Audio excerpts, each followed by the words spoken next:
Buenas amigos, amigas, bienvenidos un día más a este canal de YouTube de Valver Formación, donde subo vídeos de contabilidad, de finanzas, de tributario y mucho más. Bueno, el día de hoy vamos a subir una breve explicación sobre el artículo 30 de la Ley del Impuesto a la Renta a las Personas Físicas. Recordad a todos que si queréis probar las oposiciones con nosotros, que sepáis que tenemos grupos de técnicos agentes inspectores de Hacienda. El día 3 de octubre comenzamos grupos de técnicos inspectores de Hacienda y el día 4 de octubre comenzamos grupos de agentes de Hacienda, desde cero. Si quieres que te ayude, abajo en el perfil os dejo el enlace. Si te gusta el vídeo, dale un like, ¿vale? Porque siempre emociona el algoritmo y podéis ayudarme. Bueno amigos, sin más dilación, pasamos a la acción. Bueno, pues entramos ahora con el artículo 30 de la Ley del Impuesto a la Renta de Personas Físicas, que nos habla de las normas para la determinación del rendimiento neto en estimación directa. Bueno, ¿cómo vamos a ver este artículo? Pues este artículo se refiere básicamente pues, a cómo determinar el rendimiento neto. Ya sabéis que el rendimiento neto sería el beneficio después de restar los gastos e inversiones de actividad económica a través del método de la estimación directa. Bueno, vamos a ver cada uno de estos puntos.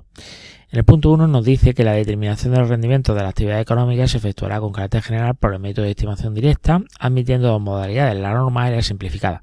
La modalidad simplificada pues, se aplicará para determinadas actividades económicas cuyo importe neto de la cifra de negocio para el conjunto de actividades desarrolladas por el contribuyente no superen los 600.000 euros. En el año inmediatamente anterior, salvo que renuncie su aplicación en los términos que se establezcan reglamentariamente. En aquellos supuestos de renuncio o exclusión de la modalidad simplificada del método de estimación directa, pues el contribuyente determinará el rendimiento neto de todas sus actividades económicas por la modalidad normal de este método durante los 3 años siguientes en las condiciones que reglamentariamente se establezcan. O sea, en este caso, ¿vale? Pues te habla de la modalidad de estimación directa, que puede ser normal o simplificada. Bueno, si tu actividad económica, por ejemplo, tuvo un ingreso de menos de 600.000 euros al año, pues el año anterior pues puedes usar la modalidad simplificada. Como su propio nombre indica, modalidad simplificada quiere decir que tienes menos obligaciones fiscales, básicamente, a menos de que decidas, digamos, renunciar a ella. Si renuncias o te excluyes, básicamente, pues deberás usar la modalidad normal al menos durante 3 años. Por ejemplo, si tienes una pequeña tienda que tuvo venta por 500.000 euros el año pasado, pues podrías usar la modalidad simplificada para calcular tus impuestos. Entramos con el punto 2. Junto a las reglas generales, el artículo 28 de esta ley tendrá en cuenta las siguientes especialidades. No tendrá consideración de gastos deducibles las aportaciones a mutualidades de previsión social del propio empresario profesional sin perjuicio de lo previsto en el artículo 51 de esta ley. No obstante, tendrá consideración de gastos deducibles las cantidades, digamos, aportadas,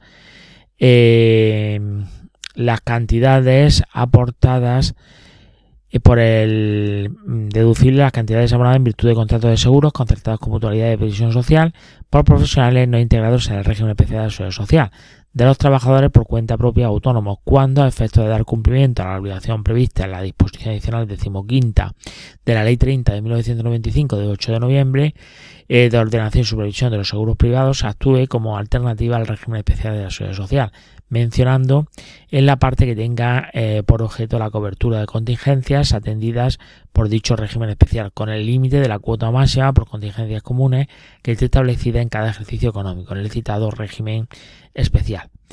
Bueno, por este caso, ¿vale? No pueden deducirse por aquellas aportaciones de mutualidades de previsión social propia, pero hay excepciones cuando se trate de alternativa al régimen especial de la seguridad social. Por ejemplo, si eres autónomo y pagas una mutualidad como alternativa a la seguridad social, pues puedes deducir ese gasto hasta el límite de la cuota máxima de contingencias comunes. Por otro lado, cuando resulte debidamente acreditado el oportuno contrato laboral y la afiliación al régimen correspondiente de la seguridad social, que el cónyuge o los hijos menores del contribuyente que convivan con él trabajen habitualmente y con continuidad en la actividad económica desarrollada por el mismo, se deducirán para la determinación de los rendimientos las retribuciones estipuladas por cada uno de ellos, siempre que no sean superiores a las del mercado correspondiente a su cualificación profesional y trabajo desempeñado. Dichas cantidades se consideran obtenidas por el cónyuge o los hijos menores en concepto de rendimiento de trabajo a todos los efectos tributarios. O sea, si tu cónyuge o hijos menores trabajan contigo en tu negocio y todo está correctamente documentado, puedes deducir sus salarios siempre que estén acordes al mercado. Por ejemplo, si tu hijo trabaja en tu tienda, por ejemplo, y le pagas un salario conforme a su tarea, ese salario es deducible. Pero si le pagas un salario exorbitante para deducir tus beneficios fiscales, pues no será deducible. Por otro lado, cuando el cónyuge o los hijos menores del contribuyente que conviven con él realicen cesiones de bienes o derechos que sirvan al objeto de la actividad económica de que se trate, se deducirá para la determinación de los rendimientos la titularidad de la actividad la contraprestación estipulada, siempre que no exceda el valor de mercado, y a falta de aquello podrá deducirse la correspondiente a esta última. La contraprestación o el valor de mercado se considera rendimiento de capital del cónyuge o los hijos menores a todos los efectos tributarios. Lo dispuesto en esta regla no será de aplicación cuando se trate de bienes y derechos que sean comunes a ambos cónyuges. Se trata de bienes privativos, en el caso de cónyuge. O sea, por ejemplo, si tu cónyuge o hijos te alquilan bienes o derechos para tu negocio, pues puedes deducir ese alquiler siempre que sea razonable y conforme al mercado. Por ejemplo, si alquilas el local que pertenece a tu cónyuge porque es un bien privativo para tu negocio, el alquiler es deducible si está dentro de los precios de mercado.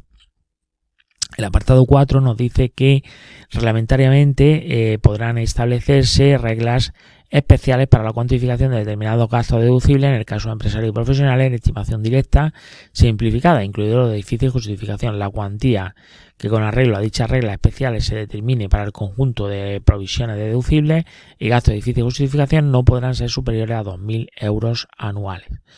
O sea, que en este caso, si tu cónyuge o hijos te alquilan bienes o derechos, hay gastos que, aunque difícil de justificar, como hemos comentado anteriormente, pues pueden ser deducibles hasta el límite de 2.000 euros. Por ejemplo, pues pueden ser, en este caso, por poner un ejemplo, pequeños gastos que incurren regularmente y que son difíciles de documentar, como gastos menores en material de oficina, por ejemplo. Con respecto al apartado 5, pues nos dice lo siguiente: tendrán la consideración de gastos deducibles para la determinación del rendimiento neto en estimación directa las primas de seguro de enfermedad satisfechas por el contribuyente de la parte correspondiente de su propia cobertura y a la de sus cónyuges e hijos menores de 25 años que convivan con él. El límite máximo de deducción será de 500 euros por cada una de las personas señaladas anteriormente, o de 1.500 en caso de 1.500 por cada uno de ellos en caso de discapacidad. Pues por ejemplo, si paga una prima de seguro a Sanitas o a Adela o lo que sea de salud por 450 euros, para ti pues el gasto es deducible, por ejemplo.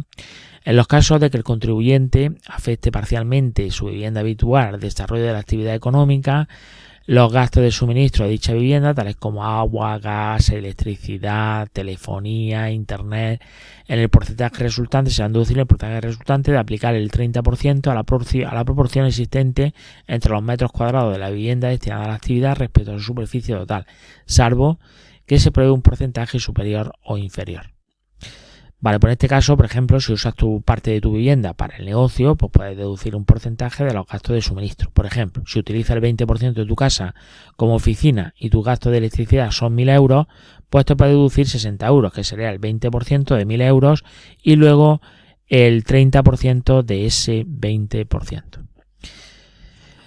Por otro lado, y para ir terminando, los gastos de manutención del propio contribuyente incurridos en el desarrollo de actividades económicas, siempre que se produzcan establecimientos de restauración y hostelería, que se abonen utilizando cualquier medio electrónico de pago con los límites cuantitativos establecidos reglamentariamente para las dietas y asignaciones para gastos normales de manutención de los trabajadores.